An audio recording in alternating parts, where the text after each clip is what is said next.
Hello everyone, welcome to our channel Life Sciences Botany. Today we will discuss about the auxins, which is the subtopic of phytohormones.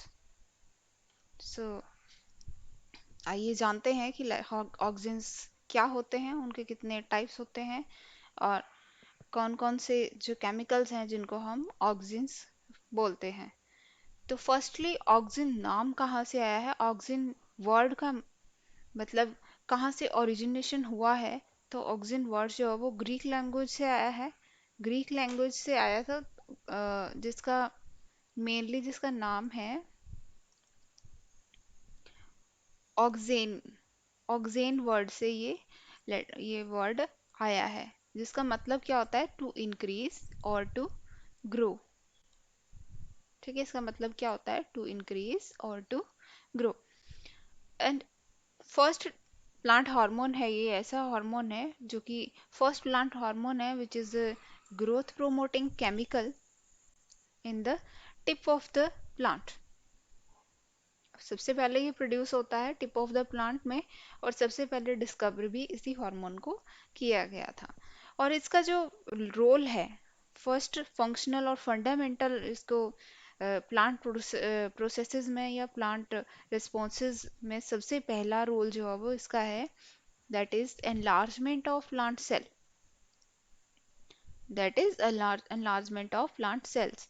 और इसकी occurrences occurrences में mainly हम लोग count करते हैं कि ये किस किस किस फॉर्म में ये पाया जाता है और कहाँ कहाँ पे पाया जाता है। तो ऑब्वियसली ये या तो फिर नेचुरली पाया जाएगा प्लांट्स में, या फिर इसको सिंथेसाइज किया जा सकता है लेबोरेटरी में, सिंथेटिकली डिराइव किया जा सकता है इसको। और इसका नेचर कैसा है? This is the derivated to indole compound.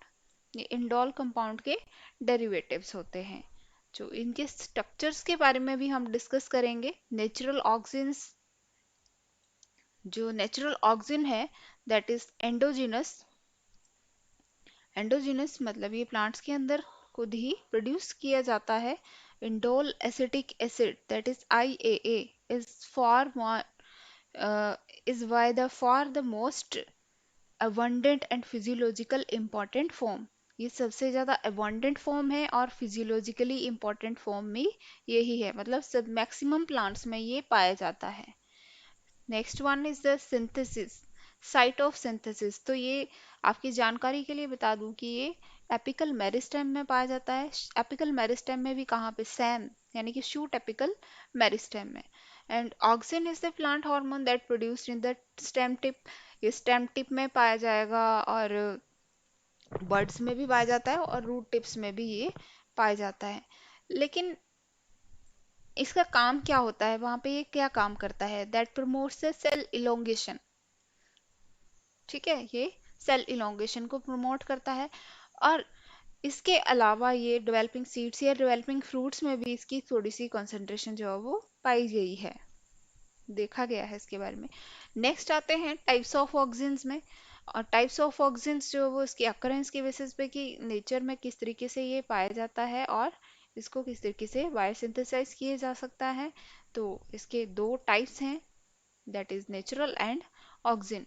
Natural auxin और synthetic auxin, that is natural auxin and synthetic auxin. Natural auxin कौन कौन सा है? The auxin that occurring in the plants are called the natural auxins। And उसके examples कौन कौन से हैं? इंडोल एसिटिक एसिड, इसको हम शॉर्ट फॉर्म में बोल सकते हैं IAA। And second one is the indole propanoic acid that is IPA। Third one is the indole butyric acid that is IBA। And fourth one is the phenyl acetic acid that is PAA। Okay, तो ये चार तरह के ऐसे auxins हैं जो कि naturally पाए जाते हैं किसमें? प्लांट्स में। Next one is the synthetic. Synthetic के बारे में बात की जाए तो ये आर्टिफिशियली सिंथेसाइज किए जाते हैं। These are synthesize artificially and have the properties like the auxins.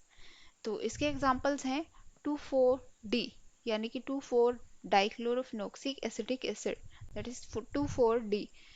Second one is the 2,4,5 trichlorophenoxic acetic acid, 2,4,5-T। Third and last one is naphthalene acidic acid, ठीक है, naphthalene acetic acid that is NaA। अब बात करते हैं इसकी discovery के बारे में। डिस्कवरी इसकी सबसे पहले डिस्कवर तो फुली ये 1926 में किया गया था बाय द फ्रिस वेंट ने इसके बारे में एक्सप्लेन किया था कि कौन सा हार्मोन है ये।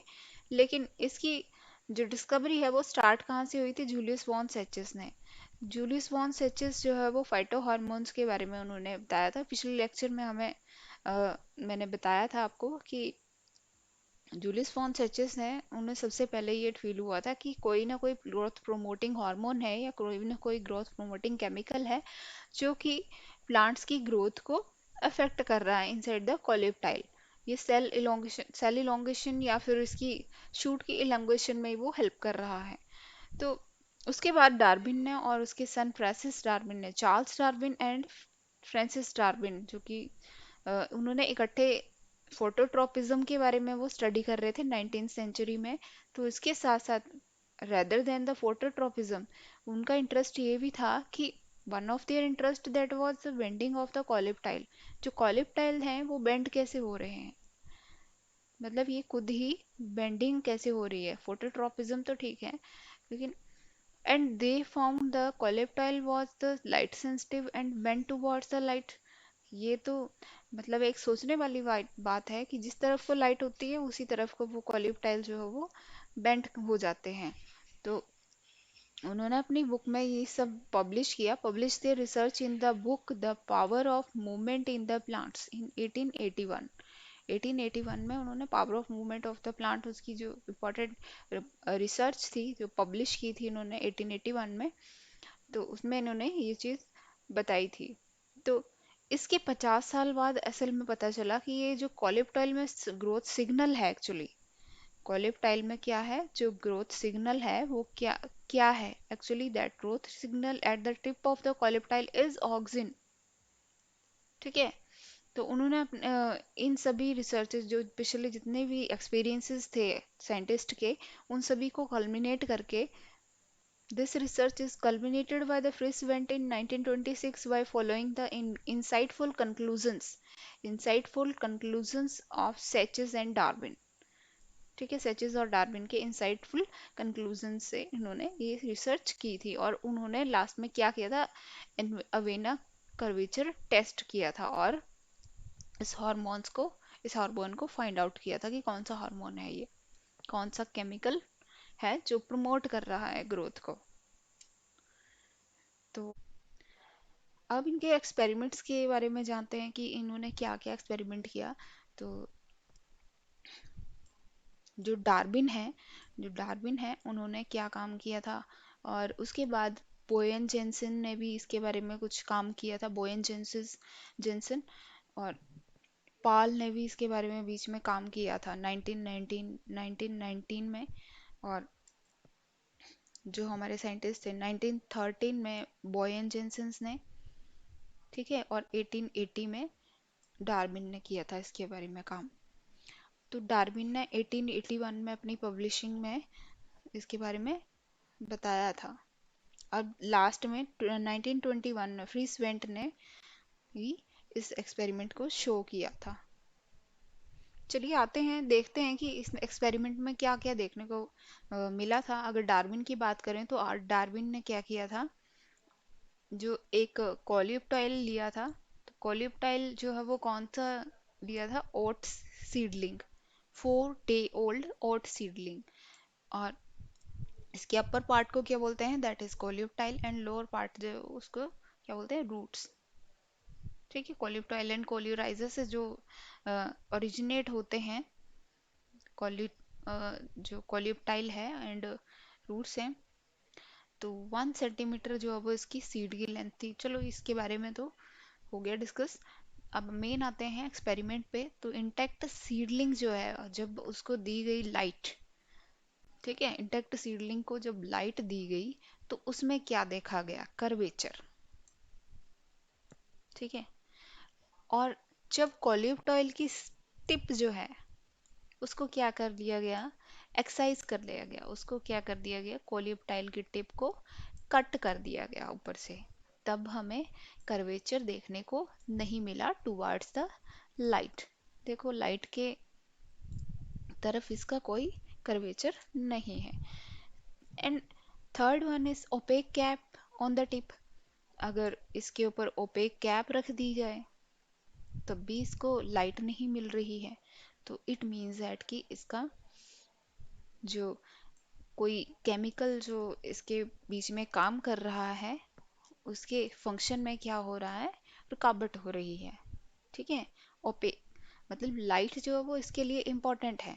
इस एक्सपेरिमेंट से ये एक्सप्लेन होता है। फिर बॉयन जेनसन ने क्या किया था, बॉयन जेनसन ने जब माइका शीट इंटरेस्ट इंसर्ट की, उन्होंने dark side and light side वाली साइड वो देखा। एक तरफ कोलियोप्टाइल के लाइट साइड एंड सेकंड तरफ क्या होगा, डार्क साइड। जब माइका शीट को उन्होंने mica sheet inserted on the dark side, जब डार्क वाली साइड में माइका शीट जो इंसर्ट की गई कोलियोप्टाइल टिप के अंदर, तो कर्वेचर देखने को नहीं मिला। ठीक है।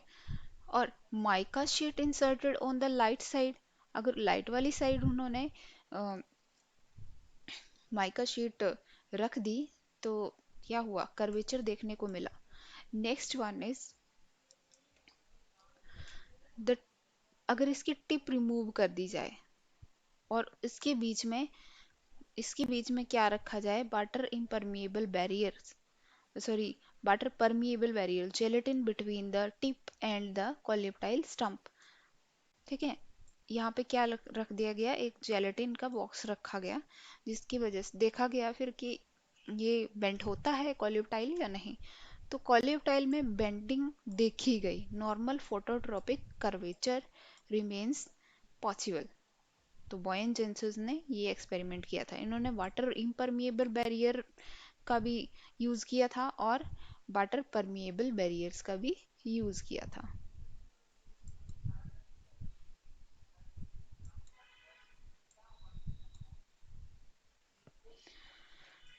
चलिए आते हैं नेक्स्ट एक्सपेरिमेंट पे। तो पॉल ने क्या एक्सपेरिमेंट किया था 1990 में, 1919 में। तो इन्होंने सबसे पहले क्या किया कि टिप को रिमूव कर दिया। ठीक है। टिप को रिमूव करके थोड़ा सा इसको रिप्लेस करके रख दिया। Tip replaced on the one side of the coleoptile stump. तो तब क्या देखने को मिला कि इसकी जो कर्वेचर है, growth curvature develop without a unilateral light stimulus. ठीक है। तो ये एविडेंस है कि growth promoting stimulus is produced in the tip was chemical in nature. यहाँ से पता चलता है कि इस टिप में जो ग्रोथ प्रोमोटिंग फैक्टर या कोई चीज़ जो अब प्रोड्यूस हो रही है वो क्या है, केमिकल नेचर की है, जो कि स्क्वीज आउट होके नीचे को आती है, जिसकी वजह से कोलियोप्टाइल क्या हो जाता है, बेंट हो जाता है। ठीक है। Next is the Frits Went जिन्होंने लास्ट में ये साबित कर दिया था कि ये जो केमिकल प्रोमोटिंग हार्मोन है दैट इज द ऑक्सिन। उन्होंने क्या किया, कोलियोप्टाइल टिप ली ऑन द जेलेटिन, जेलेटिन के अगर मतलब बॉक्सेस में उन्होंने कोलिप्टाइल टिप ली, उसके ऊपर रख दी गई। ठीक है। उसके बाद क्या किया गया, उन जेलेटिन को उसको बॉक्सेस में काट के टिप्स डिस्कार्ड कर दी गई। Gelatin cut into smaller blocks and each gelatin block is placed on the side of coleoptile stump. Coleoptile stump के इस तरीके से आधी साइड में उस बॉक्स को रख दिया गया। तो तब उसका एंगल भी नापा गया कि कितनी ज़्यादा बेंट हो रही है वो। तो coleoptile bends in the total darkness, in total darkness, अगर टोटल डार्कनेस में भी उसको देखा गया है तो उसकी कोलियोप्टाइल कर्वेचर देखने को मिलता है। Angle of the curvature can be measured, यहाँ पे एंगल भी इसका मेजर किया गया। तो Frits Went showed that the active growth promoting substance can diffuse into the gelatin block. जो जेलेटिन ब्लॉक है उसके अंदर ग्रोथ जो कोलिप्टाइल टिप है वहां से क्या हो गया, जो ब्लॉक है वो उसके नीचे चला गया। सॉरी, ब्लॉक के बीच में जो कोलिप्टाइल टिप के जो हार्मोन है वो उसके अंदर स्क्वीज आउट हो गया, और जिसकी वजह से अगर हमने वो जेलेटिन ब्लॉक कॉलिप्टाइल के ऊपर रखा जो जिसका टिप कटा हुआ है इवन, तब भी वो क्या कर रहा है, कर्वेचर शो कर रहा है। ठीक है, तो कॉलिप्टाइल, अब इन्होंने इसके बारे में क्या बताया, he also advise the coleoptile bending essay for the quantitative oxygen analysis. उन्होंने, फ्रिस वेंट ने एक मेथड डेवलप किया जिसकी वजह से हम ये भी क्वांटिफाई कर सकते हैं कि कितना ऑक्सीजन जो है वो कॉलिप्टाइल टिप में पाया जाता है। ठीक है, हम ऑब्वियसली इतने ज़्यादा मॉडर्न टेक्निक्स थे हमारे पास, तो उन्होंने इसके बारे में भी बताया कि कैसे अलग अलग एक्सपेरिमेंट्स बताए, मास स्पेक्ट्रोस्कोपी या फिर ये एलिसा। इस तरीके से हम ये भी एनालाइज कर सकते हैं कि कितने अमाउंट ऑफ ऑक्सीजन जो है वो प्रेजेंट था कॉलिप्टाइल के टिप में। अब ये टोटलिटी ऑफ द एक्सपेरिमेंट, अब ये ना कर्वेचर टेस्ट जो था जो फ्रिस वेंट ने किया था, तो उसमें कॉलिप्टाइल